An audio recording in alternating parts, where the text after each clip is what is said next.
Gaza സിറ്റിയുടെ സമ്പൂർണ്ണ നിയന്ത്രണം ഏറ്റെടുക്കുന്നതിന് ഇസ്രയേൽ സുരക്ഷാ മന്ത്രിസഭയുടെ അനുമതി. ഗാസ മുനമ്പിൽ സൈനിക നിയന്ത്രണം ഏർപ്പെടുത്തുന്നതിനും മന്ത്രിസഭ തീരുമാനിച്ചു. സൈനിക നേതൃത്വത്തിന്റെ എതിർപ്പ് തള്ളിയാണ് നീക്കം. 5 നിർണായക തീരുമാനമാണ് ഇന്ന് ചേർന്ന് ഇസ്രയേൽ സുരക്ഷാ മന്ത്രിസഭ സ്വീകരിച്ചത്. അതിലൊന്നാണ് ഗാസ സിറ്റി പിടിച്ചെടുക്കുക എന്നത്. ഗാസയെ സൈനിക മുക്തമാക്കുക, ഹമാസിന്റെ നിരായുധീകരണം, ബന്ദികളെ തിരികെ എത്തിക്കുക തുടങ്ങിയവയാണ് മറ്റു തീരുമാനങ്ങൾ. ഗാസയിൽ പാലസ്തീനോ ഹമാസിനോ സ്വാധീനമില്ലാതെ സ്വതന്ത്ര ഭരണ സംവിധാനം ഏർപ്പെടുത്താനും സുരക്ഷാ മന്ത്രിസഭ തീരുമാനിച്ചു.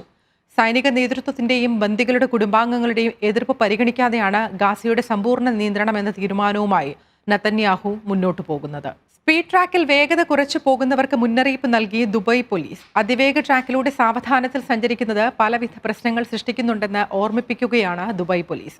ഗതാഗത കുരുക്കിനും അപകടങ്ങൾക്കും എല്ലാം വേഗത കുറച്ച് സഞ്ചരിക്കുന്നത് കാരണമാകുന്നുണ്ട്.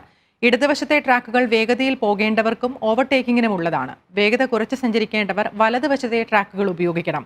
ഇവിടെയും കുറഞ്ഞ വേഗത പാലിക്കണമെന്നാണ് നിർദ്ദേശം. 2024 വേഗത കുറച്ച് സഞ്ചരിച്ചതിന് UAE-യിൽ 4 ലക്ഷത്തിലധികം പേർക്ക് പിഴ ചുമത്തിയെന്ന് ആഭ്യന്തര മന്ത്രാലയത്തിന്റെ കണക്ക്. 2023 ഇത് 3 ലക്ഷമായിരുന്നു. വേഗത കുറച്ച് വാഹനം ഓടിക്കുന്നവർക്ക് 400 ദിർഹമാണ് പിഴ ശിക്ഷ. വിമാനങ്ങളിൽ പവർ ബാങ്ക് ഉപയോഗത്തിന് വിലക്ക് ഏർപ്പെടുത്തി എമിറേറ്റ്സ് എയർലൈൻസ്. സുരക്ഷാ കാരണങ്ങളാലാണ് നിർദ്ദേശം. ഒക്ടോബർ 1 നിരോധനം പ്രാബല്യത്തിൽ വരും.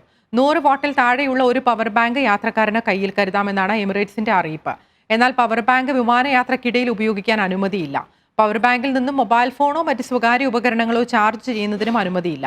വിമാനത്തിലെ പവർ സപ്ലൈയിൽ നിന്നും പവർ ബാങ്ക് ചാർജ് ചെയ്യാൻ പാടില്ല. ശേഷി എത്രയെന്ന് രേഖപ്പെടുത്തിയിട്ടുള്ള പവർ ബാങ്കുകൾ മാത്രമേ കയ്യിൽ കരുതാനും പാടുള്ളൂ. ചെക്ക് ഇൻ ബാഗേജുകൾ പവർ ബാങ്കുകൾ അനുവദിക്കില്ലെന്നും എമിറേറ്റ്സിന്റെ പുതിയ നിർദ്ദേശത്തിൽ പറയുന്നു. NTV UAE to the world.